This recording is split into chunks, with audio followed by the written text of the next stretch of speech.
Hello everyone, আসসালামু আলাইকুম। আমার টেকনোলজি ইউটিউব চ্যানেলের পক্ষ থেকে আপনাদের সকলকে স্বাগতম। আজকে আপনাদের সাথে যে বিষয় নিয়ে কথা বলবো, টাইটেল এবং থাম্বনেল দেখে বুঝতে পারছেন আমি আজকে কী নিয়ে কথা বলবো। বিনিয়োগকারীদের জন্য সুখবর আসছে। সেই সুখবরটা কি? গ্রাহক সেবার হিসাবের 25% সুদ পাবে ইনভেস্টর প্রোটেকশন ফান্ড হিসেবে। শেয়ার বাজারে বিনিয়োগকারীদের স্বার্থে সংরক্ষণের গুরুত্বপূর্ণ সিদ্ধান্ত নিয়েছে নিয়ন্ত্রক সংস্থা Bangladesh securities and exchange commission BSEC. এখন থেকে সমন্বিত গ্রাহক হিসাব সিসিএ থেকে অর্জিত সুদ আয়ের 25% স্টক এক্সচেঞ্জ ইনভেস্টর্স প্রোটেকশন ফান্ডে জমা রাখতে হবে।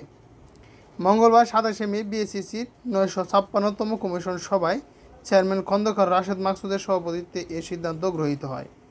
বিএসইসি পরিচালক এবং মুখপাত্র আবুল কালাম এক সংবাদ বিজ্ঞপ্তির মাধ্যমে এটি নিশ্চিত করেন।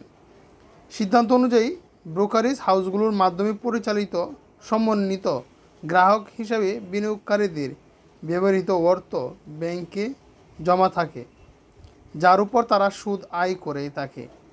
এতদিন পর্যন্ত এই পুরো সুদ ব্রোকাররাই পেতেন, তবে এখন থেকে সেই সুদের 1/4 জমা দিতে হবে বিনিয়োগকারীদের সুরক্ষা তহবিলে।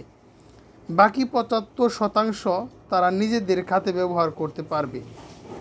বিএসইসি মনে করে এই সিদ্ধান্ত বাজারে বিনিয়োগকারীদের আস্থা পুনর্গঠনে সহায়ক হবে।